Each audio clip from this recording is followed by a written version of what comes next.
Hello my dear students, welcome back to my YouTube channel MR physics. প্রিয় ছাত্রছাত্রীরা, আশা করি তোমরা প্রত্যেকে ভালো রয়েছো। তোমরা অবগত রয়েছো যে এমআর স্যার তোমাদের ক্লাস টুয়েলভ ক্লাস টুয়েলভের যে আমরা থার্ড সেমিস্টার, অর্থাৎ টোটালি ক্লাস টুয়েলভের ক্ষেত্রে সেকেন্ড সেমিস্টার, কিন্তু পূর্ণের বিচারে থার্ড সেমিস্টারে যে সমস্ত ক্লাসগুলো আমরা আপলোড করতে চেয়েছিলাম, আজকে থেকে তার ফার্স্ট ক্লাস কিন্তু আমরা শুরু করছি। তো তোমরা, আশা করছি যারা এই চ্যানেলে সাবস্ক্রাইব করেছিলে বা যারা এই চ্যানেলের পার্মানেন্ট ছাত্রছাত্রী বা সদস্য হয়েছিলে, তারা তো জানো যে কিভাবে ক্লাস হচ্ছে বা কিভাবে হবে। কিন্তু যদি তোমরা কেউ নতুন হয়ে থাকো, তাহলে অবশ্যই চ্যানেলটিকে সাবস্ক্রাইব করবে এবং বন্ধু বান্ধবদের মধ্যে শেয়ার করে পাশে থাকবে। তো আজকে আমাদের আলোচনার বিষয়বস্তু বা আজকে আমরা যে টপিকস নিয়ে আলোচনা করব সেটা হচ্ছে কারেন্ট ইলেকট্রিসিটি, বা যেটা 2 নাম্বার ইউনিট ক্লাস টুয়েলভের, যেটা 2 নাম্বার ইউনিট বা কারেন্ট ইলেকট্রিসিটি বা electric current and Ohm's law যে চ্যাপ্টারটার নাম। অর্থাৎ কারেন্ট ইলেকট্রিসিটি ইউনিটটাতে দুটো চ্যাপ্টার রয়েছে, একটা হচ্ছে ইলেকট্রিক কারেন্ট, আর একটা রয়েছে বা electric current and Ohm's law, আর একটা চ্যাপ্টার নাম হচ্ছে কিরচফস ল বা কারশফের সূত্রাবলী। এই দুটো চ্যাপ্টার থেকে কম্বাইন্ডে আমাদের 8 নাম্বার ভ্যারি করবে। আমরা যদি ঠিকভাবে এই আমাদের চ্যানেলে যদি রেগুলারলি ক্লাসগুলো দেখে আসতে পারি, তাহলে দেখবো যে এই 8 আমরা কিন্তু পেয়ে যাব, 1 নাম্বারও বাইরে পাবে না, এটুকু ফুল ভরসা। এবং এইখানে এমনভাবে ক্লাসগুলো দেওয়া হবে যে তোমরা ডিরেক্টলি বোর্ডের সাথে সাথে, বোর্ডকে কাভার করার সাথে সাথে তোমরা নিট বা জেই মেন্স যে পরীক্ষাগুলো হয় বা WBJEE, এই সমস্ত পরীক্ষাগুলোকে একবারে ক্র্যাক করতে পারবে এবং বিশদে MCQ, বিশদে কনসেপচুয়াল কম্পিটিটিভ এক্সাম বেসড পড়ানো হবে। তাই তোমরা দেরি না করে একেবারে খাতা কলম নিয়ে রেডি হয়ে বসে যাও এবং যেভাবে পড়ানো হবে সম্পূর্ণ কিছুকে তোমরা নথিভুক্ত করো এবং দেখবে যে তোমাদের সফলতা কিন্তু চলে আসবে। তো চলো আজকে আমরা শুরু করছি। যে আমাদের হেডিং দেখতে পাচ্ছ তোমরা, যে electric current and Ohm's law, অর্থাৎ এই চ্যাপ্টারে মানে যে হেডিংটা সেটা হচ্ছে তড়িৎ প্রবাহ ও ওহমের সূত্র, যে বাংলা কথাটা, বা তড়িৎ প্রবাহ ও ওহমের সূত্র সংক্রান্ত যে চ্যাপ্টার্স। তো প্রথমে আমাদের জানতে হবে ইলেকট্রিক কারেন্ট বা তড়িৎ প্রবাহ জিনিসটা কি। কারেন্ট মানে তো আমরা বিদ্যুৎ বা তড়িৎ জানি। তো কারেন্ট মানে বলতে অ্যাকচুয়ালি প্রবাহ বলা হয়। ইলেকট্রিক মানে হচ্ছে তড়িৎ, ইলেকট্রিক মানে হচ্ছে তড়িৎ, এবং কারেন্ট মানে হচ্ছে প্রবাহ, তার যে স্রোত। তো তড়িৎ প্রবাহ জিনিসটা কি, কাকে আমরা তড়িৎ প্রবাহ বলবো? আমি কিছু সাম এক্সাম্পল নিচ্ছি। ধরে নাও যে দুটো আমি বালতি নিলাম বা জার নিলাম, এটা একটা জার, এটা একটা জার নিলাম, দুটো জার নিলাম। ধরে নাও যে দুটো জার আমার কাছে রয়েছে। এই দুটো জারের ক্ষেত্রে আমি যদি দেখি যে এই জারটাতে যদি এতটুকু পর্যন্ত জল থাকে এবং এই জারটা সেকেন্ড জার, আর এটা হলো আমার ফার্স্ট জার, সেকেন্ড জারে যদি এতটুকু পর্যন্ত জল থাকে এবং দুটোকে যদি একটা নলের সাহায্যে কানেক্ট করে দিই, তাহলে জল কোনটা থেকে কোনটাতে যাবে? তাহলে আমরা বলতে পারি যে 1 নাম্বার জার থেকে 2 নাম্বার জারের দিকে জল যাবে। অর্থাৎ নির্দিষ্ট দিকে হচ্ছে, কিন্তু কোথায় হচ্ছে? 1 থেকে 2 এর দিকে। তাহলে একটা নির্দিষ্ট দিকে কে যাচ্ছে? জল যাচ্ছে। এই যে জলের যে যাতায়াত, সেটাকে আমরা জলপ্রবাহ বলতে পারি। কি বলতে পারি? জলপ্রবাহ। অর্থাৎ কোনো একটা নির্দিষ্ট দিকে জলের যে চলাচল, জলকণাগুলোর যে চলাচল, সেটাকে বলা হয় জলপ্রবাহ। একই রকম ভাবে যদি এই দুটো জারে আমরা এটাকে জল বিবেচনা না করি, যদি আমরা মনে করি যে এখানে তাপ রয়েছে, এখানেও তাপ রয়েছে, কিন্তু এখানকার তাপটা হচ্ছে 500 ক্যালোরি, ধরে নিচ্ছি এখানে তাপ রয়েছে 100 ক্যালোরি। আচ্ছা তোমরাই বলো যে দুটো পাত্রে যে তাপের পরিমাণ বা দুটোতে তাপের পরিমাণ ভিন্ন ভিন্ন, একটাতে 500 ক্যালোরি আর একটাতে 100 ক্যালোরি, তাহলে কোনটা থেকে কোনটাতে তাপ যাওয়ার সম্ভাবনা রয়েছে? তাহলে আমরা বলতে পারি যে এই এ নাম্বার পাত্র থেকে বি নাম্বার পাত্রে তাপ কিন্তু যাবে, অর্থাৎ তাপ একটা নির্দিষ্ট দিকে প্রবাহিত হচ্ছে। এই তাপের প্রবাহকে বলা হয় তাপ প্রবাহ, বা তাপের চলাচলকে বলা হয় তাপ প্রবাহ। কারেন্ট কথার অর্থ হলো প্রবাহ, অন্য কিছু না। তাহলে আমরা ইলেকট্রিক মানে হচ্ছে তড়িৎ, কারেন্ট মানে প্রবাহ, তড়িতের প্রবাহ। তাহলে আমরা বলতেই পারি যে আমরা দেখতে পেলাম যেখানে হাই, যেখানে উচ্চ, যেখানে ম্যাক্সিমাম, সেখান থেকে মিনিমামের দিকে কিন্তু এক ধরনের স্রোত যাচ্ছে, সেই স্রোতটার নামই হচ্ছে প্রবাহ। যদি এই উচ্চ থেকে নিম্নের দিকে যদি জল যায় তাহলে সেটাকে বলা হয় জলপ্রবাহ। যদি উচ্চ থেকে নিম্নের দিকে যদি তাপ যায় তাহলে সেটাকে বলা হয় তাপ প্রবাহ। যদি এখানে উচ্চ থেকে যদি নিম্নের দিকে মানুষ যদি গড়িয়ে চলে যায় তাহলে সেটাকে মানুষ প্রবাহ বলা হয়। ঠিক একই রকম ভাবে তাহলে ইলেকট্রিক কারেন্ট কোনটা বা তড়িৎ প্রবাহ কোনটা? তো ওরা বলছে তড়িৎ প্রবাহ হচ্ছে সেটাই যে উচ্চ বিভব থেকে মানে হাই লেভেল থেকে লোয়ার লেভেলের দিকে চার্জ কে যাবে, চার্জ মানে আধান। তাহলে বলছে আধানের যে প্রবাহ সেটাকে বলা হয় কারেন্ট, সেটাকে বলা হয় কি ইলেকট্রিক কারেন্ট। তার জন্য লিখেছি দেখো, the rate of directional of flow of the charge is called current, is called electric current. Is called কি হবে তাহলে? Electric current. তাহলে ইজ কল্ড কি হচ্ছে তাহলে? Electric current. একই সংজ্ঞা যদি এখানে আমরা লিখতাম যে the rate of directional of flow মানে কোন একটা নির্দিষ্ট দিকে প্রবাহের হার, এখান থেকে এইদিকে প্রবাহিত হচ্ছে, জল প্রবাহিত হচ্ছে। জল যদি অল্প পরিমাণ প্রবাহিত হয় তাহলে জলপ্রবাহের হার অল্প হবে, স্রোতটা অল্প হবে। বেশি পরিমাণ গেলে কি হবে? স্রোত বেশি হবে, কারেন্ট বেশি হবে। আরো বেশি গেলে স্রোত বেশি হবে, আরো কারেন্ট বেশি হবে। কিন্তু যদি অল্প পরিমাণ যায় তাহলে সেটাই হচ্ছে আমাদের, অর্থাৎ যে যাতায়াত বা স্রোত সেটাই হলো কারেন্ট। তার জন্য আমরা বলছি যে কোনো একটা নির্দিষ্ট দিকে জল প্রবাহের যে হার সেটাকে বলা হয় জলপ্রবাহ। ঠিক একই রকম ভাবে কোন একটা নির্দিষ্ট দিকে তাপ প্রবাহের হার সেটাকে বলা হয় তাপ প্রবাহ। একই রকম ভাবে কোন একটা নির্দিষ্ট দিকে আধানের যে প্রবাহের হার সেটাকে বলা হয় তড়িৎ প্রবাহ। তার জন্য আমরা লিখেছি the rate of directional of flow of charge, এই যে চার্জ ইজ কল্ড, তাহলে কি হচ্ছে? Electric current. তাহলে কিছু আমরা বুঝতে পারলাম যে ইলেকট্রিক কারেন্টটা কাকে বলে। ওরা বলতে চাইলো যে কোনো একটা নির্দিষ্ট দিকে, কোনো একটা নির্দিষ্ট দিকে যে হারে আধান প্রবাহিত হবে তাকেই বলা হয় কারেন্ট, বা আধান প্রবাহের হারকে বলা হয় কারেন্ট। বেশি কিছু বলা দরকার নেই, তুমি এতটুকুই বলবে যে কোন একটা নির্দিষ্ট দিকে তড়িৎ আধানের যাতায়াতকে বলা হয় কারেন্ট, ব্যাস আর কিচ্ছু না।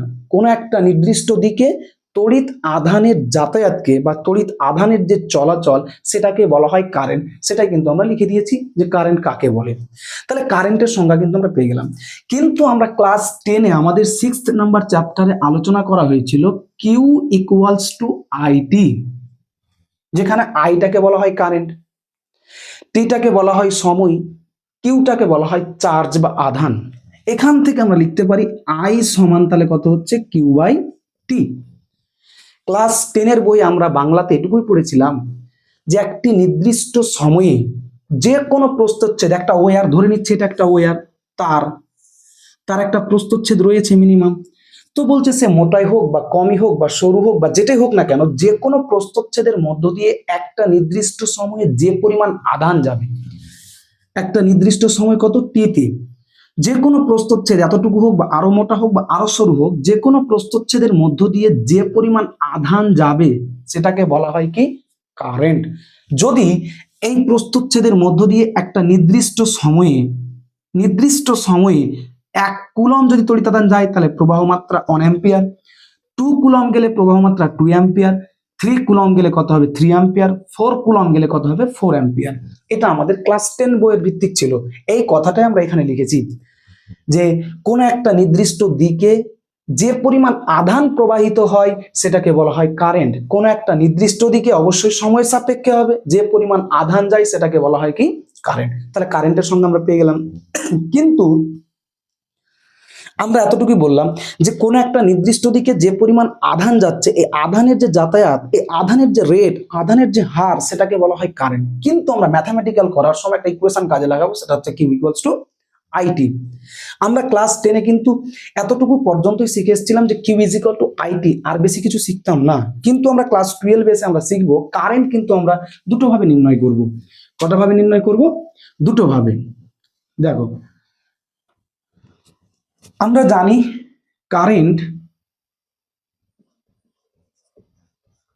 কারেন্টকে মেনলি আমরা দুটো ভাবে নির্ণয় করে থাকি। একটা হচ্ছে অ্যাট এ টাইম, আর একটা হচ্ছে ইন এ টাইম আর কি। তাহলে এই দুটো ভাবে কিন্তু আমরা কারেন্ট নির্ণয় করি। অ্যাট কোন সমস্ত জিনিসের আগে বসে? যদি অতি ক্ষুদ্র পরিমাণ বোঝায় তাহলে তার ক্ষেত্রে অ্যাট বসে, যদি একটু বেশি পরিমাণ বোঝায়, বড় জিনিস বোঝায়, তাহলে তার ক্ষেত্রে কি বসে? ইন বসে। এই দুটো হচ্ছে প্রিপজিশন। তাহলে অ্যাট আর ইন, এই প্রিপজিশন দুটো আমরা জানি। ছোট জায়গার আগে অ্যাট বসে, বড় জায়গার আগে কিন্তু ইন বসে। তার মানে টোটাল কারেন্টের equation Q equals to I T. যখন আমাদেরকে ক্ষুদ্র কারেন্ট নির্ণয় করতে বলবে তখন আমরা অ্যাট এ টি বলে থাকবে কম্পিটিটিভ এক্সামে, এবং যখন একটু বেশি পরিমাণ কারেন্ট নির্ণয় করবে, যেটাকে আমরা অ্যাভারেজ কারেন্ট বলি, সেটাকে বলবে ইন এ টাইম। তুমি দেখো, যখন অ্যাট এ টাইম বের করবে, তাহলে এখান থেকে যদি কারেন্ট বের করি তাহলে আমি লিখতে পারি আই ইকুয়ালস টু হচ্ছে কত? কিউ বাই টি। তো বলছে যে অ্যাট এ টাইম মানে তোমাকে ক্ষুদ্র কারেন্ট বের করতে হবে। ক্ষুদ্র কারেন্ট মানে যেটাকে আমরা ইংরেজিতে বলি ইনস্ট্যান্টেনাস। তার জন্য আমি লিখতে পারি I N S T, instantaneous current equals to হচ্ছে কত? D Q DT. যখন বলছে কিউ টেন্স টু জিরো, যখন কিউটা জিরোর কাছাকাছি হবে তখন কিউটা পরিবর্তিত হয়ে হবে কত? D Q. যখন টি টেন্স টু জিরো তখন টিটা পরিবর্তিত হয়ে কত হবে? ডিটি। তার মানে ডিটি ভ্যালু, ডিকিউ ভ্যালুগুলো এতটাই কম ভ্যালুকে বোঝায় যে ভ্যালুটা জিরো নয় বাট জিরোর কাছাকাছি। তার জন্য আমরা বলতে পারি যখন অ্যাট এ টাইম তোমাকে কারেন্ট বের করতে বলবে কোনো কোশ্চেনে, তখন তোমাকে ইনস্ট্যান্টেনাস কারেন্টটা জানতে চাইছে, মানে অতি ক্ষুদ্র কারেন্টটা জানতে চাইছে। ইনস্ট্যান্টেনাস মানে হচ্ছে অতি ক্ষুদ্র কারেন্ট, যে ক্ষুদ্র কারেন্টটা আমরা বের করি ডিকিউ ডিটি করি। এখন প্রশ্ন হচ্ছে, আমাদের সিলেবাস WBCHSE বোর্ডের যে সিলেবাস, সেখানে কিন্তু আমাদের ইনস্ট্যান্টেনাস কারেন্টটাই কিন্তু বের করতে বলে, বাকি যে ইন এ টাইম কারেন্ট সেটা কিন্তু বের করতে খুব কম বলে। কম্পিটিটিভ এক্সামগুলোতে আমাদের at a time, in a time দুটো কারেন্ট কিন্তু বের করতে বলে। দেখো, ইন এ টাইম কারেন্ট কোনটাকে বলে? অ্যাভারেজ কারেন্ট, যেটা গড় কারেন্ট। সেটা অবশ্যই আমরা জানি যে ক্ষুদ্র কারেন্ট অর্থাৎ ডিটি বা ডিকিউ এর চাইতে অ্যাভারেজ কারেন্টটা বেশি হয়, অ্যাভারেজ কারেন্টটা বেশি হয়। তাহলে বলছে আই অ্যাভারেজ কারেন্টটা কত হচ্ছে? দেখো, তার অ্যাভারেজ কারেন্টটা হচ্ছে ডেল কিউ ডিভাইডেড বাই, তাহলে কত হচ্ছে? Del T. এটা হচ্ছে অ্যাভারেজ কারেন্ট। তার মানে আমরা অবশ্যই জানি ডিকিউ এর চাইতে ডেল কিউটা অনেক বেশি। আবার অ্যাভারেজ কারেন্ট আরেকটা ভাবে বের করা যায়, সেটা হচ্ছে দেখো, ডেল কিউ মানে কি? কিউ এর পরিবর্তন। যদি আজকে আমার কাছে ধরে নাও 50 টাকা রয়েছে এবং দুদিন পর সেটা 100 টাকা হলো, তাহলে টাকার পরিবর্তন কত? তাহলে 100 মাইনাস 50, মানে অন্তিম টাকা থেকে প্রাথমিক টাকাটাকে বাদ দিতে হয়। তাহলে ডেল কিউ মানে এটাই বোঝায় যে Q final minus Q initial divided by হচ্ছে ডেল টি। ডেল টি মানে হচ্ছে সময়ের পার্থক্য, পরের সময়টাকে আগের সময়টাকে বাদ দিতে হবে। এইভাবেও কিন্তু আমরা অ্যাভারেজ নির্ণয় করতে পারি। আবার অ্যাভারেজ আরেকটা ভাবে আমরা নির্ণয় করতে পারি, সমান সমান দিয়ে কিন্তু লিখছি। অ্যাভারেজ আরেকটা ভাবে নির্ণয় করতে পারা যায়, সেটা হচ্ছে মোট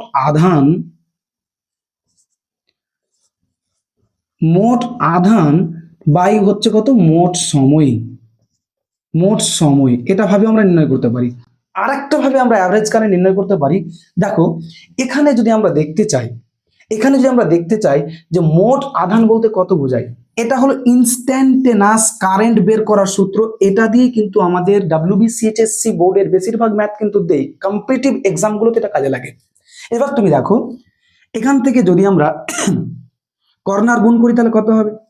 ডিকিউ ইকুয়ালস টু আমি লিখতে পারি আই ইনস্ট্যান্টেনাস ইনটু, তাহলে কত লেখা যায়? ডিটি। এবার আমি যদি বোথ সাইড ইন্টিগ্রেশন করে দিই, তাহলে ডিকিউ সমানই হচ্ছে ইন্টিগ্রেশন আই ইনস্ট্যান্টেনাস ইনটু, তাহলে কত হচ্ছে? ডিটি। তাহলে ডিকিউ এর ইন্টিগ্রেশন কত হবে? কিউ সমানই হচ্ছে আই ইনস্ট্যান্টেনাস ইন্টু ডিটি। তাহলে দেখো এই কিউটাকে কি বোঝায়? মোট আধান, টোটাল আধান বোঝায়। তাহলে তোমার এখানে সূত্র কি? মোট আধান বাই মোট সময়। তাহলে আমি এখানে লিখতেই পারি যে integration I instantaneous into DT divided by মোট সময়, মানে কি ক্ষুদ্র সময় যদি ডিটি হয় তাহলে ডিটি এর ইন্টিগ্রেশন মানে মোট সময়। তাহলে ইন্টিগ্রেশন অফ তাহলে কত হচ্ছে? ডিটি। তাহলে এবার তুমি দেখো যে আমরা ডিটি কে যদি ডিএক্স কে ইন্টিগ্রেশন করি, তাকে যদি এক্স হয় তাহলে ডিটি কে ইন্টিগ্রেশন করলে কত হবে? তাহলে টি, অর্থাৎ ডিটি এর ইন্টিগ্রেশন টোটালটা কত হচ্ছে? টি। তাহলে মোট সময়টা পেলাম। তাহলে তুমি জেনে রাখো যে অ্যাভারেজ কারেন্ট বের করা যায় কতটি পদ্ধতিতে। তাহলে একটা অ্যাভারেজ বের করা যায় del Q by del T, মানে অন্তিম আধান বাই অন্তিম আধান থেকে প্রাথমিক আধানটাকে বাদ দাও, মানে আধানের পরিবর্তনকে সময়ের পার্থক্য দিয়ে ভাগ করলেই টোটাল অ্যাভারেজ কারেন্ট পেয়ে যাবে। লিখে দিয়েছে এখানে আমরা, এটা মানে এটা। আবার তোমাকে দিয়েছে টোটাল, তোমাকে আধান দিয়ে দিয়েছে এবং টোটাল সময় দিয়ে দিয়েছে, তাহলে তুমি সেটা দিয়ে ভাগ করেও কিন্তু অ্যাভারেজ কারেন্ট নির্ণয় করতে পারো। আবার তোমাকে কোনো যদি বইয়ে বা কোনো কোয়েশ্চেনে তোমাকে বলে দিয়েছে একটা আধানের ইকুয়েশন এবং বলে দিয়েছে একটা কারেন্টের ইকুয়েশন, তুমি জেনে নিবে যে তোমাকে বইয়ের যে কারেন্টের ইকুয়েশন দেওয়া থাকে, বইয়ে যে আধানের ইকুয়েশন দেওয়া থাকে, প্রত্যেকটা ইকুয়েশনই অবশ্যই ইনস্ট্যান্টেনাস, অর্থাৎ ইনস্ট্যান্টেনাস ইকুয়েশনে দেওয়া থাকে, তাৎক্ষণিক ইকুয়েশনে দেওয়া থাকে। তাহলে আমরা কিভাবে ম্যাথ করব তখন তুমি অবশ্যই বুঝতে পারবে ম্যাথ করাচ্ছি কিভাবে আমরা। তাহলে তুমি দেখতে পেলে যে ইনস্ট্যান্টেনাস কারেন্ট আমরা কিভাবে বের করি? ডিকিউ ডিটি করে ইনস্ট্যান্টেনাস কারেন্ট। অর্থাৎ আমি টোটাল একবার জায়গাটাকে বলে দিচ্ছি, তোমরা একেবারে কিন্তু কপি করে নেবে। দেখো প্রথমে তো কারেন্ট কাকে বলে? কারেন্ট মানে হচ্ছে প্রবাহ। তাহলে আমরা বলবো যে কোনো একটা নির্দিষ্ট দিকে তড়িৎ আধান প্রবাহের যে হার সেটাকে বলা হয় কারেন্ট। এতটুকু বললেই যথেষ্ট। কেউ যদি মনে করে যে স্যার আমরা তো ক্লাস 10 থেকে শিখে এসেছি Q equals to I T, তাহলে I equals to Q by T, no matter. তুমি এভাবে বলতে পারো যে কোন একটি নির্দিষ্ট পরিবাহী, তখন বৈবাহিক ভাষা তোমার মুখস্থ করে বলতে হবে যে কোন একটা নির্দিষ্ট পরিবাহীর যে কোনো প্রস্থচ্ছেদের মধ্য দিয়ে একটি নির্দিষ্ট সময়ে যে পরিমাণ আধান প্রবাহিত হয় তাকে বলা হয় কারেন্ট। এখন যদি ওই পরিবাহীটার মধ্য দিয়ে একটা নির্দিষ্ট সময়ে বা 1 সেকেন্ডে ধরে নিচ্ছি যদি 1 কুলম আধান যায় তাহলে প্রবাহ হচ্ছে 1 অ্যাম্পিয়ার, যদি 2 কুলম যায় তাহলে 2 অ্যাম্পিয়ার, যদি 3 কুলম যায় তাহলে 3 অ্যাম্পিয়ার, 4 কুলম গেলে কত অ্যাম্পিয়ার? 4 অ্যাম্পিয়ার। তাই যখন ওল্ড সিলেবাস ছিল, যখন এমসিকিউ প্যাটার্ন ছিল না, তখন একটা কোয়েশ্চেন খুবই আসতো যে কোন পরিবাহীর প্রবাহ মাত্রা 10 অ্যাম্পিয়ার বলতে কি বোঝায়? তার মানে এটাই বলতে হবে যে ওই পরিবাহীর যে কোনো প্রস্থচ্ছেদের মধ্য দিয়ে একটি নির্দিষ্ট সময় বা 1 সেকেন্ডে কত কুলম আধান যাবে? 10 কুলম। যদি কোনো একটা পরিবাহীর যে কোনো প্রস্থচ্ছেদের মধ্য দিয়ে 1 সেকেন্ডে যতটি আধান যাবে প্রবাহ মাত্রা তত অ্যাম্পিয়ার। তার মানে প্রবাহ মাত্রা 10 অ্যাম্পিয়ার বলেছে, তার মানে নিশ্চয়ই তার মধ্য দিয়ে 10 কুলম আধান গেছে। যদি প্রবাহ মাত্রা 20 অ্যাম্পিয়ার হতো তাহলে তার মধ্য দিয়ে 20 কুলম আধান যেত।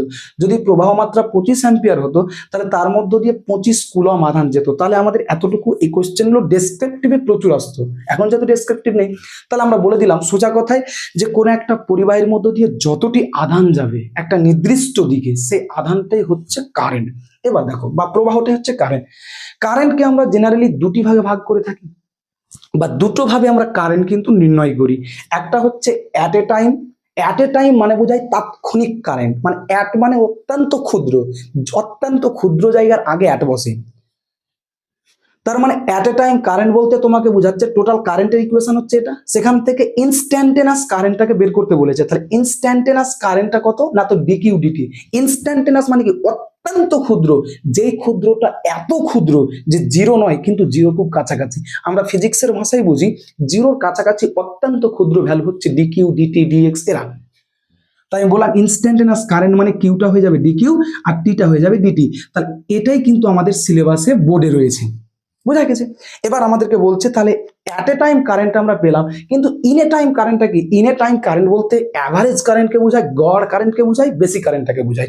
তাহলে আমরা জানি আই অ্যাভারেজ ইকুয়ালস টু হচ্ছে del Q by del T, মানে আধানের পরিবর্তন কতটা হচ্ছে ডিভাইডেড বাই মোট সময়ের পার্থক্যটাকে আমরা ভাগ করে দেব। তাহলে আমরা দেখতে পেলাম যে ডেল কিউ বলতে এটাই বোঝায় কিউ ফাইনাল থেকে কিউ ইনিশিয়াল বাদ দিলে ডেল কিউ বা পরিবর্তন আধানের পরিবর্তনটা পাবো, আর নিচে সময় পার্থক্য থাকলো। এটা ভাবে একটা আমরা বার করতে পারি। আর একটা ভাবে হচ্ছে মোট আধানকে মোট সময় দিয়ে ভাগ করলে আমরা অ্যাভারেজ কারেন্টটা পেয়ে যাব। এখন বলছে তাহলে মোট আধান বলতে কি, আবার ইনস্ট্যান্টেনাসের ইকুয়েশন থেকে আমরা বোথ সাইডটাকে ক্যালকুলেশন করে দেখতে পেলাম যে বোথ সাইড ইন্টিগ্রেশন করে কিউ, অর্থাৎ মোট আধান কিউ এর ভ্যালু হচ্ছে এত, বসালাম। আর মোট সময় মানে কি, ডিটি কে ইন্টিগ্রেশন করলে সময় পেয়ে যাবো। এখানে ইন্টিগ্রেশনের লিমিট বসবে, যে ইনিশিয়াল টু ফাইনাল, সেটা আমরা ম্যাথ করার সময় দেখিয়ে দেবো। তোমরা একটু স্ক্রিনশট করে নাও, পরবর্তী স্টেপে আমরা একটু এগিয়ে যাচ্ছি।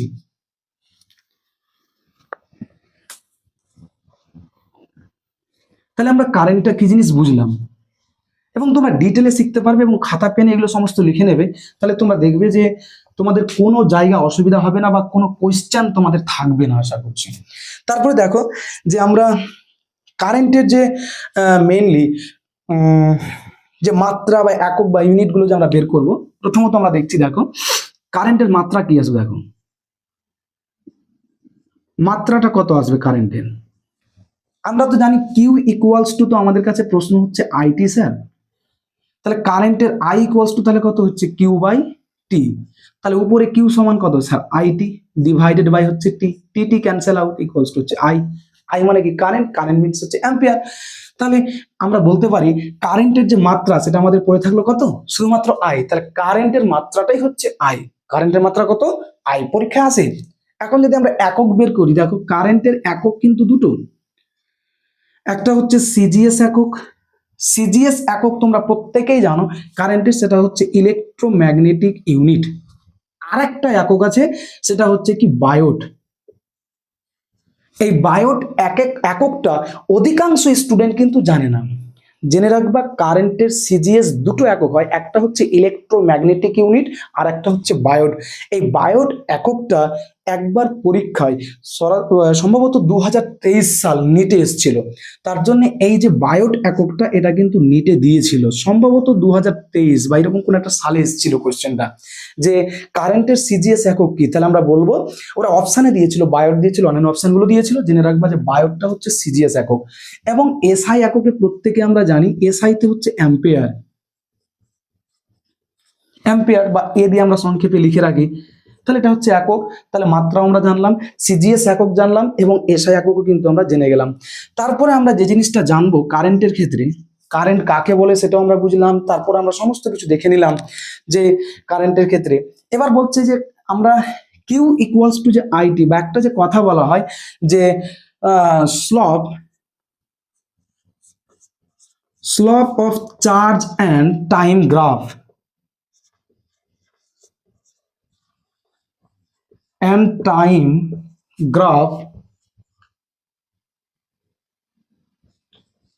slope of charge and time graph is called a current.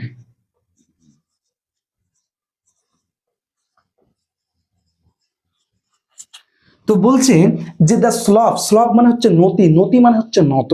নতি জিনিসটা কি স্যার আমরা বুঝলাম না। এখানে মানেটা বোঝাচ্ছে যে slope of charge and time graph, মানে সময় এবং আধানের যে গ্রাফটা সেটা রিপ্রেজেন্ট করে কাকে, কারেন্টকে। কারেন্ট কাকে রিপ্রেজেন্ট করে না, তো বলছে সময় এবং চার্জ এর যে গ্রাফ। ধরে নাও যে আমি এটা একটা গ্রাফ অঙ্কন করলাম,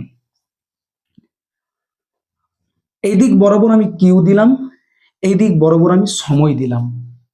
তাহলে এর যে গ্রাফ রিপ্রেজেন্ট যেটা করবে সেটা যেভাবেই করুক না, সেটা কারেন্টকে নির্দেশ করবে। ওরা বলছে যে স্লপ অফ চার্জ, স্লপ মানে হচ্ছে নতি, of charge and time graph, charge এবং সময়ের যে গ্রাফের যে নতিটা ইজ কল্ড কারেন্ট, সেটা কারেন্টকে নির্দেশ করবে। দেখো কারেন্টের ইকুয়েশন কিউ ইকুয়ালস টু কত আমাদের কাছে আইটি।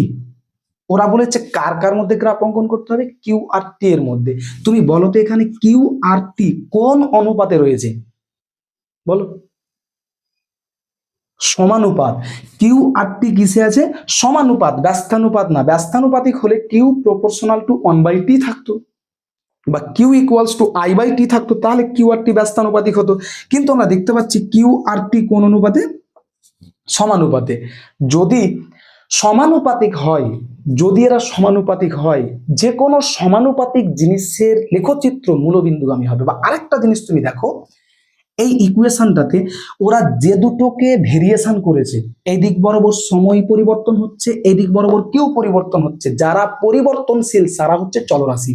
তাহলে কিউ আর টি হচ্ছে চলরাশি, তাহলে এটা আর এটা হচ্ছে চলরাশি, তাহলে নিশ্চয় এটা কি, তাহলে ধ্রুবক। এবার তুমি দেখো, আমরা জানি একটা ইকুয়েশন, সেটা হচ্ছে y ইকুয়ালস টু mx। আর একটা ইকুয়েশন জানি আমরা, y equals to mx plus minus C, মানে একটা হয় mx প্লাস সি আর একটা হয় mx মাইনাস সি।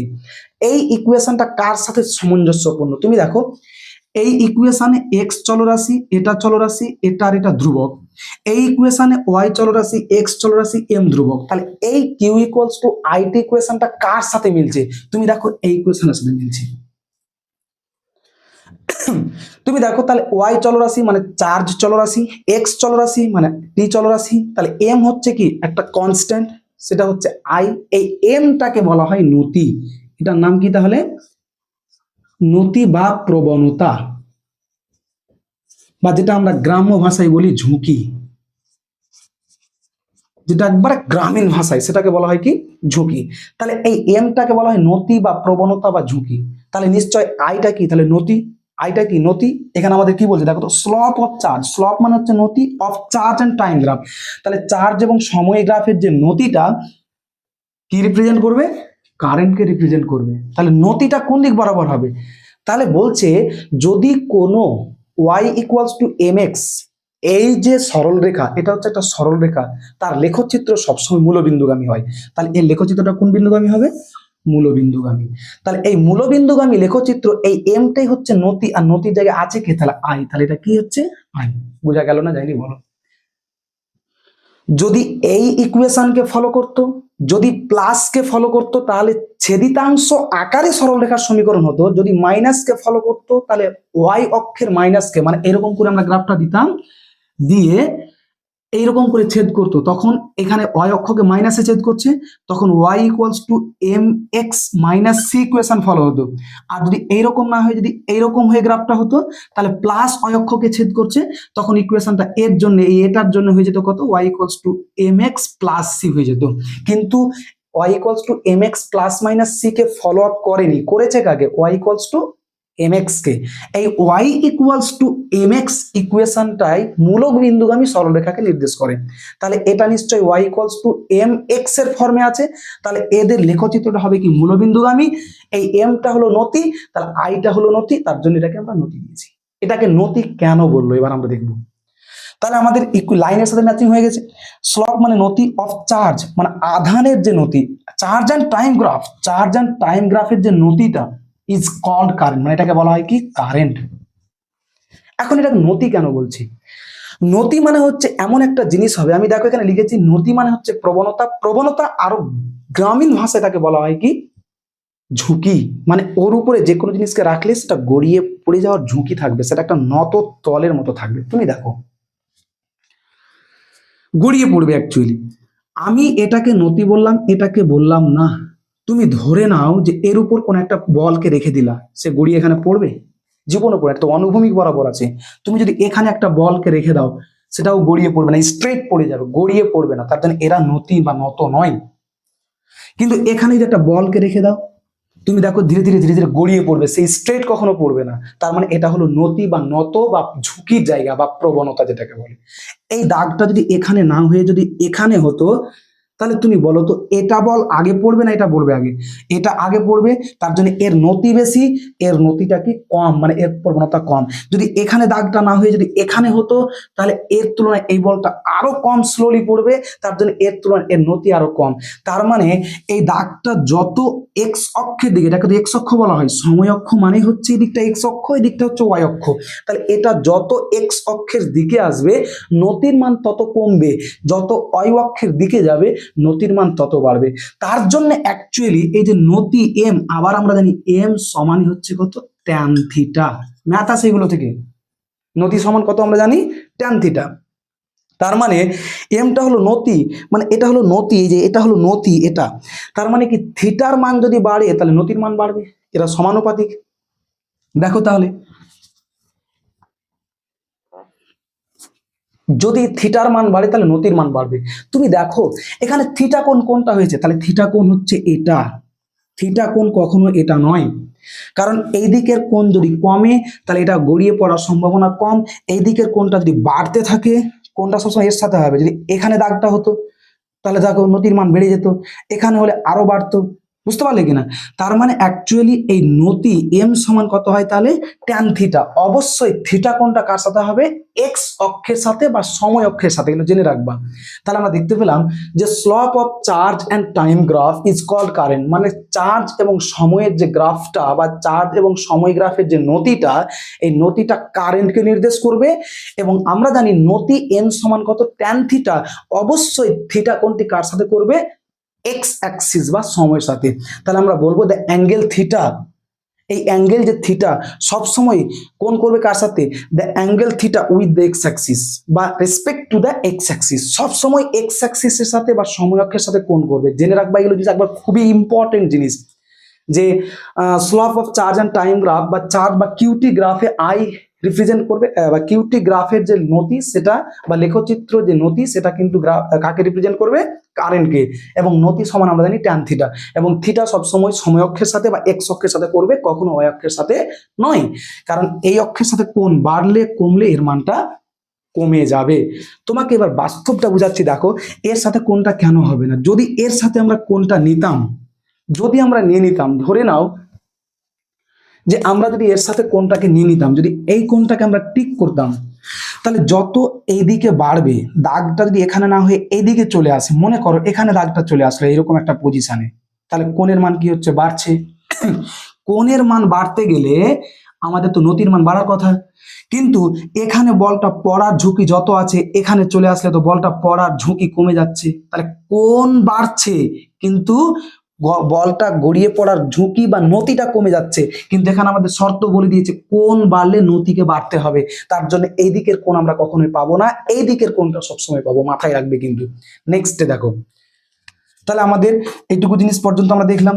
তারপরে তোমরা দেখো যে slope of charge and time graph is called a current. তারপর একটা জিনিস বলছে কারেন্টের ক্ষেত্রে, যে কারেন্টটা হচ্ছে আমরা দেখেছি একটা জিনিস খেয়াল রাখবে, যে কারেন্টের অভিমুখ আছে, নির্দিষ্ট দিক আছে, কারেন্ট একটা নির্দিষ্ট দিকে যায় এবং তার একটা মানও আছে, 1 অ্যাম্পিয়ার, 2 অ্যাম্পিয়ার, 3 অ্যাম্পিয়ার বা 4 অ্যাম্পিয়ার, তার মান আছে, অভিমুখ আছে, তা সত্ত্বেও সে স্কেলার রাশি, সে ভেক্টর রাশি নয়।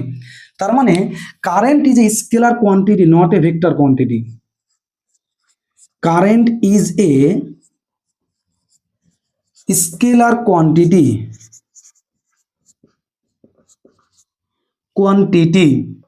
not a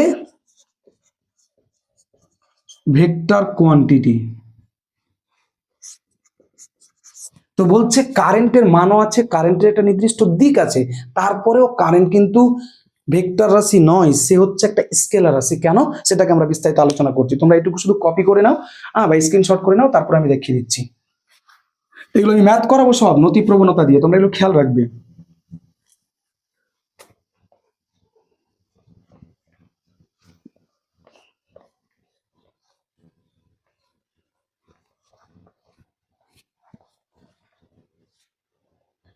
দেখো কারেন্টের ক্ষেত্রে আমরা কেন বলছি, যে তোমাদের একটা এক্সাম্পল দিই। ধরে নাও তোমরা 3 পিন প্লাগ বুঝো, এরকম একটা মোটা পিন থাকে, তারপর এদিকে একটা থাকে, এটা থাকে, এটা থাকে, এটা থাকে, আরো একটা মোটা পিন থাকে, এখানে একটা থাকে, এটা একটা থাকে।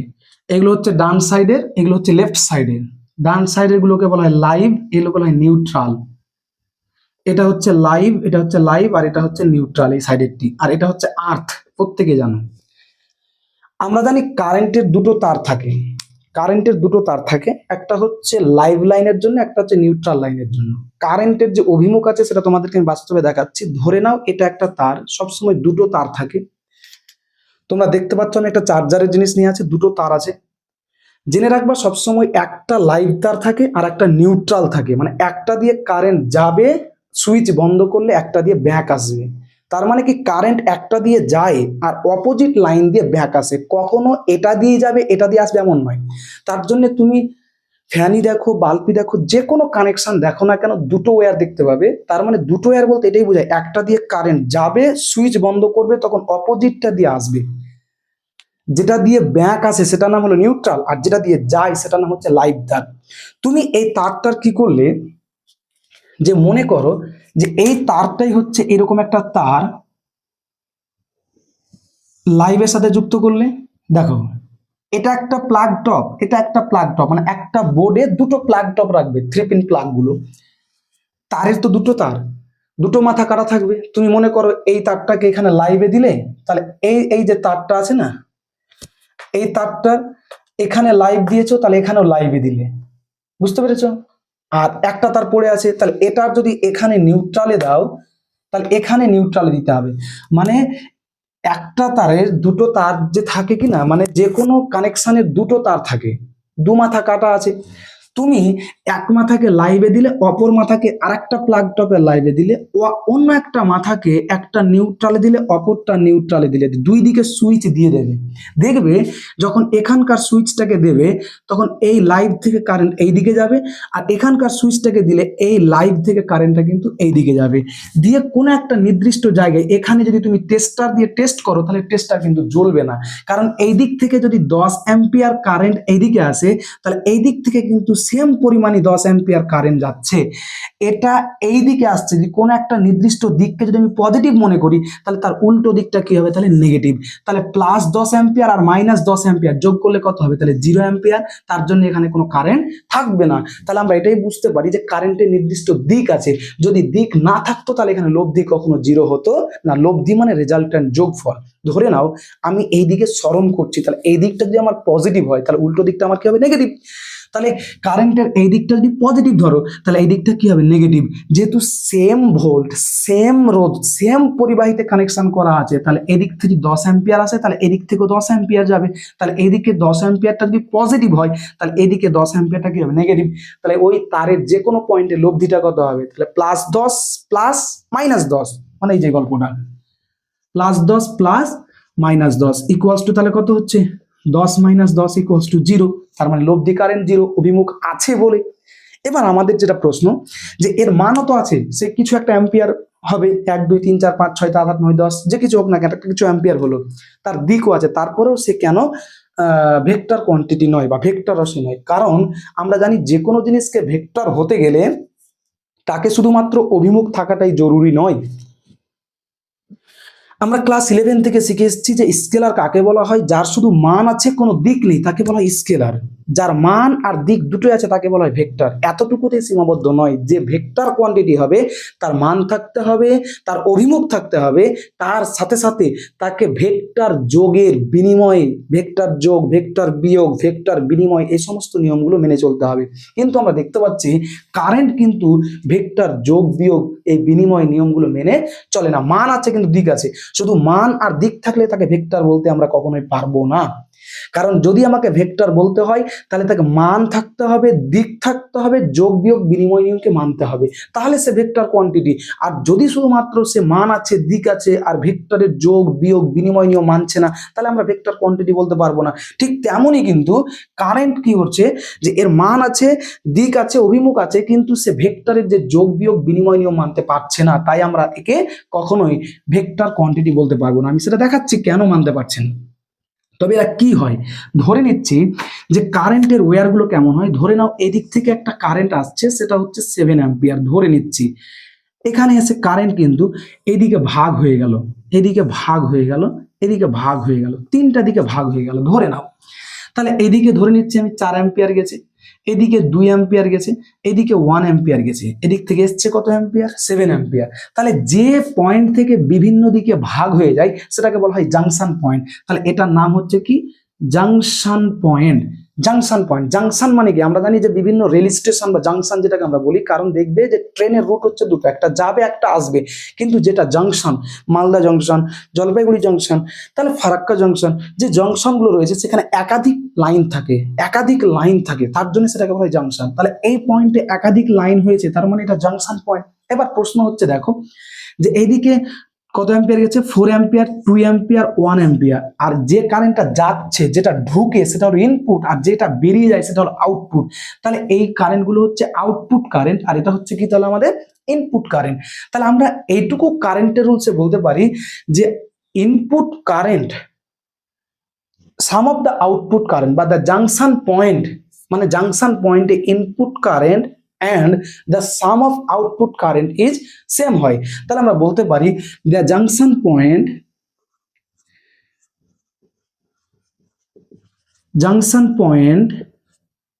input current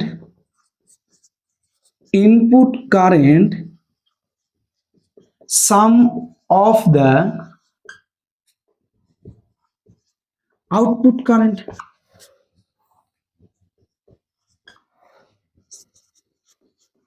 তার মানে বলছে যে যে কোনো কারেন্টের ক্ষেত্রে এই জাংশন পয়েন্টে কতটা কারেন্ট ঢুকেছে এবং ওখান থেকে কতটি বেরিয়ে গেছে, বেরোনো সবটি যোগফল এবং ঢোকাটার সাথে কি হবে, সমান হবে। মানে 7 আর এদিকে যোগ করলে তুমি কত পাবে, 7 পাবে। এবার দেখো প্রশ্ন হচ্ছে ওরা কেন ভেক্টর যোগের নিয়ম মানতে জানে না।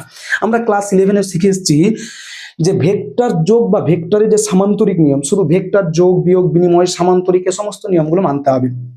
ভেক্টর যোগের নিয়ম আমরা জানি, দুটো ভেক্টরের ক্ষেত্রে যদি এ আর বি হয়, দুটো ভেক্টর, তার ক্ষেত্রে যদি দুটো ভেক্টরকে আমরা যোগ করি তাহলে লব্ধি পাবো। এই লব্ধি ভেক্টরের সূত্র হচ্ছে আর সমান, আমি ধরে নিচ্ছি যে লব্ধি ভেক্টরটা আর সমান হচ্ছে a square plus b square plus 2ab cos of theta. এটা হচ্ছে লব্ধি ভেক্টর বের করার সূত্র। কিন্তু দেখো যে ভেক্টর দুটির মধ্যবর্তী কোণ থাকবে, কিন্তু আমরা জানি কারেন্ট কোনো কোণ করে না, কারেন্ট কখনো কোণ উৎপন্ন করে না। কারেন্ট কি করে, যে যেখানে যেখানে মুখ পাবে তুমি কারেন্টকে যতগুলো, এটা জাংশন পয়েন্ট, এদিকে 4-5টা তুমি এদিক থেকে কারেন্ট আসছে, এদিকে একটা তার নিয়ে গেলে, এদিকে একটা নিয়ে গেলে, এদিকে একটা, এদিকে একটা, এদিকে একটা, তুমি যে কোনো দিকে এদিক দিয়ে কারেন্ট আসছে, তো সবটি তারে কারেন্ট যাবে। কারেন্ট কখনো অ্যাঙ্গেল করে না, যে অ্যাঙ্গেল করে বাঁকবে, এত অ্যাঙ্গেলে বেশি কারেন্ট যাবে, এত এরকম কোনো ব্যাপার নয়। কিন্তু আমাদের লব্ধি ভেক্টরের ক্ষেত্রে অ্যাঙ্গেলটা গুরুত্বপূর্ণ। যেহেতু কারেন্টের ক্ষেত্রে কোনো অ্যাঙ্গেল গুরুত্বপূর্ণ নয়, তাহলে সে ভেক্টরের যোগ বিয়োগ মানতে পারছে না। আবার একটা জিনিস আমরা বলতে পারি যে কারেন্টের ক্ষেত্রে আমরা দেখলাম যে মেইনলি হচ্ছে তো ওই কোনটার ব্যাপার রয়েছে, এবং আমরা জানি ভেক্টরের যে লব্ধি এটা ত্রিভুজ সূত্র মানতে হবে, নাহলে সমান্তরিক সূত্র মানতে হবে। ত্রিভুজ সূত্র মানতে গেলে আমরা জানি একটা ভেক্টর যদি এ এইদিকে কাজ করে, একটা ভেক্টর যদি বি এইদিকে কাজ করে, তাহলে তার লব্ধিটা কাজ করবে এই বরাবর। কারেন্ট কি ওরকম কোন রুলসকে ফলো করেছে? লব্ধি ভেক্টরটা কাজ করবে কোন দিক বরাবর, এই দিক বরাবর। এটা হচ্ছে আর ভেক্টর। কিন্তু এইরকম কি হয়েছে, কারেন্ট এইরকম রুলসে ভেঙেছে? ভাঙেনি। তার জন্য আমরা বলতে পারি কখনোই কারেন্ট অভিমুখ আছে, তা সত্ত্বেও কিন্তু সে ভেক্টর কোয়ান্টিটি নয়। একটাই কথা, ভেক্টর কোয়ান্টিটি হতে গেলে তাকে মান থাকতে হবে, দিক থাকতে হবে, তার সাথে ভেক্টর যোগ সমান্তরিক সূত্র, ভেক্টর যোগে যে ত্রিভুজ সূত্র, সমান্তরিক সূত্র, বিনিময় সূত্র, এগুলো মানতে হবে। কিন্তু এগুলো সে মানতে পারছে না, কারণ ত্রিভুজ সূত্র মানতে গেলে তাকে এদিক বরাবর একটা ভেক্টর এ যদি কাজ করে 4 অ্যাম্পিয়ারটা, এদিক বরাবর যদি 2 কাজ করে, তাহলে এদিক বরাবর লব্ধি কাজ করতে হবে। এরকম কি ফাংশনগুলো কাজ হয়েছে? হয়নি। তার জন্য এরা ভেক্টর কোয়ান্টিটি নয়। শুধু এইটুকু আমরা মনে রাখবো কারেন্টের ক্ষেত্রে, যে জাংশন পয়েন্ট যেখানে জোর থাকবে সেখানে ইনপুট কারেন্টটা আউটপুট গুলোর সমষ্টির সাথে সমান হবে। আবার যদি তুমি মনে করো কারেন্টটা এখান থেকে এইদিকে যদি না যায়, যদি এইদিকে আসে 4 অ্যাম্পিয়ার আসছে, এদিক থেকে 2 অ্যাম্পিয়ার আসছে, এদিক থেকে 1 অ্যাম্পিয়ার আসছে, তাহলে এটি হয়ে গেল ইনপুট আর এটা হয়ে গেল কি তখন আউটপুট। সোজা কথায় জাংশনে ইনপুট কারেন্টের সমষ্টি আউটপুটের সমষ্টির সমান হতে পারে, বা ইনপুট আউটপুটের সমষ্টির সাথে সমান হতে পারে। সোজা কথায় এই জায়গাটা মাথায় রাখবে। এগুলো হচ্ছে শর্ট কোশ্চেনের জন্য টেনে নেবে। এবং নেক্সট আমরা দেখো চলে যাচ্ছি ধীরে ধীরে। তারপর আমরা দেখব যে কারেন্টের ক্ষেত্রে তাহলে কারেন্ট ভেক্টর কোয়ান্টিটি না স্কেলার কোয়ান্টিটি আমরা দেখে নিলাম। এবার বলছে কারেন্টের ডিরেকশনটা কোন দিকে হবে, পরবর্তী স্টার, এগুলো সমস্ত কনসেপচুয়াল জায়গা এবং এখান থেকে প্রচুর এমসিকিউ ফলো আপ করে। বলছে কারেন্টের ডিরেকশনটা অ্যাকচুয়ালি কেমন হয়। আমরা যে একটু আগে বা প্রথম ক্লাসের দিকে আমরা দেখলাম একটা জার এঁকেছিলাম এখানে, আর একটা জার এখানে এঁকেছিলাম, দুটো জার দিয়েছিলাম এরকম করে। দুটো জারের মধ্যে আমরা দেখেছিলাম, দুটো জারের ক্ষেত্রে দেখলাম যে কোনটা থেকে কোনটাতে জলপ্রবাহ বা জলের স্রোত বা তাপের স্রোত বা আধানের স্রোত গেছিল, যেটা উচ্চ ছিল, হাই ছিল, যেটা লো ছিল। তাহলে হাই থেকে লো এর দিকে গেছিল। তাহলে বলছে কারেন্টের ডিরেকশন কোনটা হয়, তাহলে directions of the current, the directions of the current is along the positive charge, মানে প্লাস আধানের দিকে হয়, and opposite to the negative charge। তার মানে বলছে directions of the current, direction of the current along to the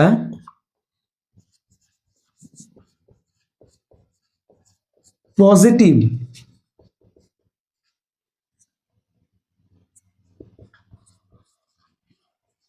charge and opposite to the negative charge।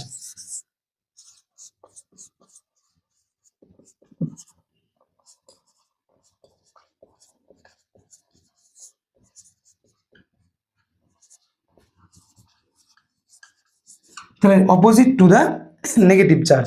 মানে কারেন্টের direction সবসময় পজিটিভ আধানের দিকে, মানে যদি পজিটিভ আধান যদি এইদিকে যায় তাহলে কারেন্ট ওইদিকে যাবে, যদি নেগেটিভ আধান এইদিকে আসে, নেগেটিভ আধান ধরে নাও, সরি, নেগেটিভ আধান যদি এইদিকে আসে তাহলে কারেন্টটা যাবে কোন দিকে, এইদিকে। তার মানে ওরা বলছে কারেন্টের যে দিক আছে, মানও আছে, দিক আছে, ভেক্টর কোয়ান্টিটি নয়, তাহলে সে কোন দিকে যাবে না, তো বলছে পজিটিভ আধান যেদিকে যাবে তার দিকে কারেন্ট যায়, বা নেগেটিভ আধান যেদিকে আসে তার উল্টো দিকে কারেন্ট যায়। যেমন তোমাকে আমি দেখাচ্ছি, দেখো যে আমি একটু দেখিয়ে দিচ্ছি যে ডিরেকশনটা কেমন, অ্যাকচুয়ালি ডিরেকশন গুলো কিভাবে কাজ করে।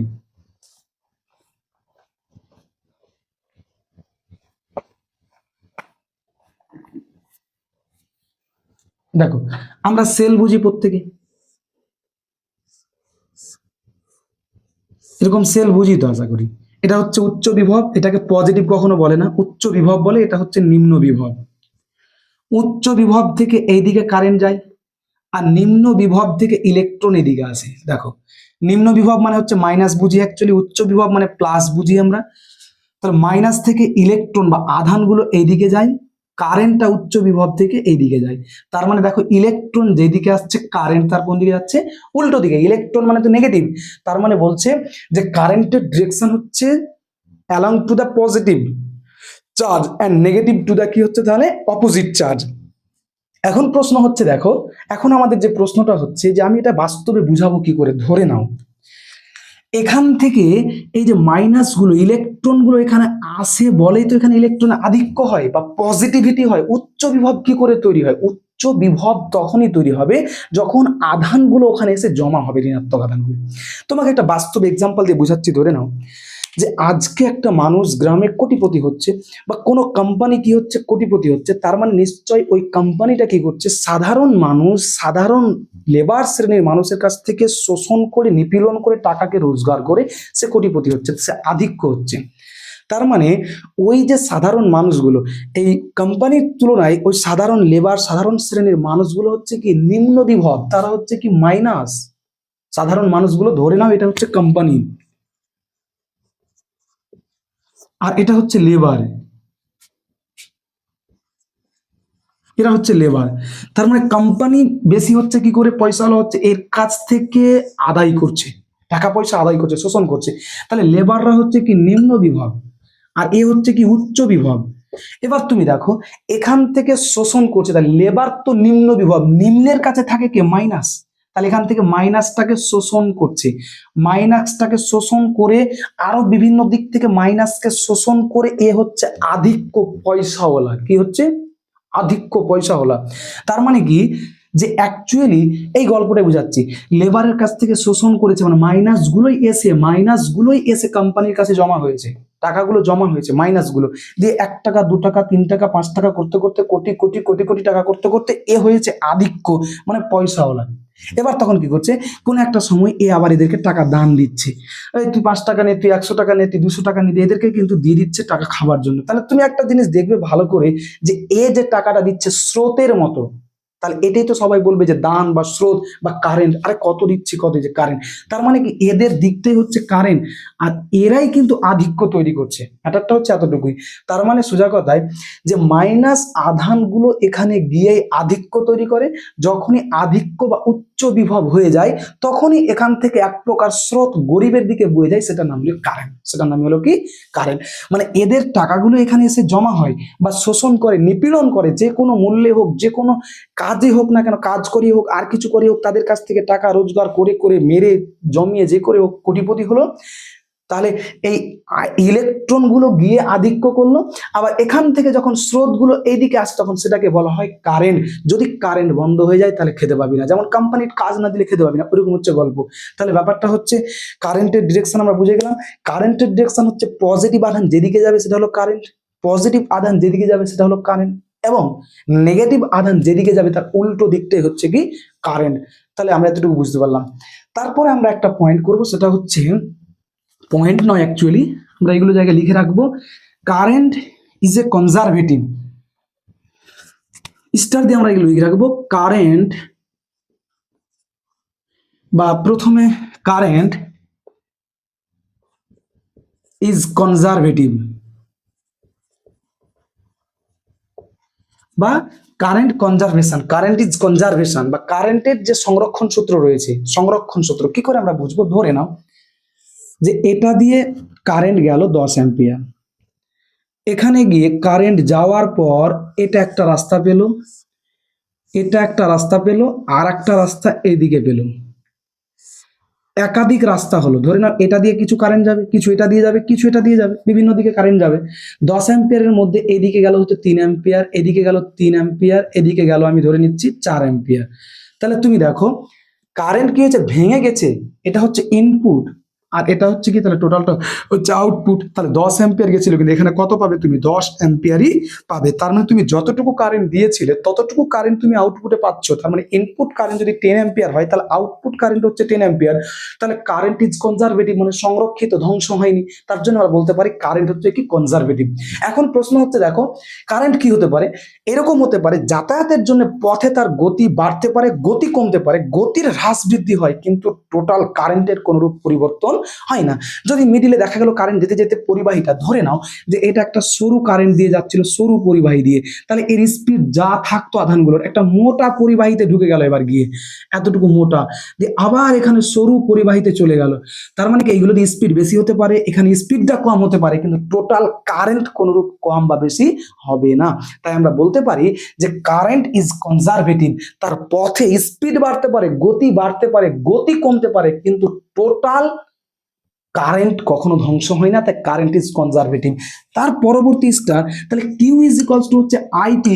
যদি কারেন্টটা যদি সময়ের সাপেক্ষে কনজারভেটিভ হয়, তাহলে আধানটাও কনজারভেটিভ হবে। তার জন্য আমরা বলতে পারি চার্জ ইজ এও কনজারভেটিভ। তাহলে আমরা বলতে পারি charge is a conservative, conservative. তাহলে আমরা বলতে পারি যে কারেন্টও যেমন কনজারভেটিভ, তেমন হচ্ছে চার্জও কিন্তু কনজারভেটিভ। তাহলে এত আমরা দেখলাম যে টোটাল কারেন্টের উপরে বেসিক ক্লাসে যে আমরা আলোচনাগুলো দিলাম, এগুলো অবশ্যই তোমরা প্রত্যেকটা নোট ডাউন করে রাখবে এবং প্রত্যেকটা খাতায় লিপিবদ্ধ করবে। আমরা আগামী ভিডিওতে অর্থাৎ নেক্সট যে ক্লাস বা পার্ট 2 এ কিন্তু আমরা অবশ্যই এই টপিক্সের উপরে প্রচুর পরিমাণে ম্যাথ করাবো। শুধু এই টপিক্সের উপরই ম্যাথ করানো থাকবে। তোমরা সেই ম্যাথগুলোকে সলিউশন করবে এবং দেখবে যে আশা করছি তোমাদের ক্লাসগুলো প্রত্যেকটা ভালো লাগবে। আজকে যেহেতু বেসিক ক্লাস, তাই তোমরা এতটুকুই পর্যন্ত আজকে রাখো এবং তোমরা রেগুলারলি চ্যানেলটিকে ফলো করে রাখবে এবং যদি চ্যানেলে কেউ নতুন হয়ে থাকো তাহলে অবশ্যই চ্যানেলটিকে সাবস্ক্রাইব করে পাশে থাকবে। Thank you, all the best.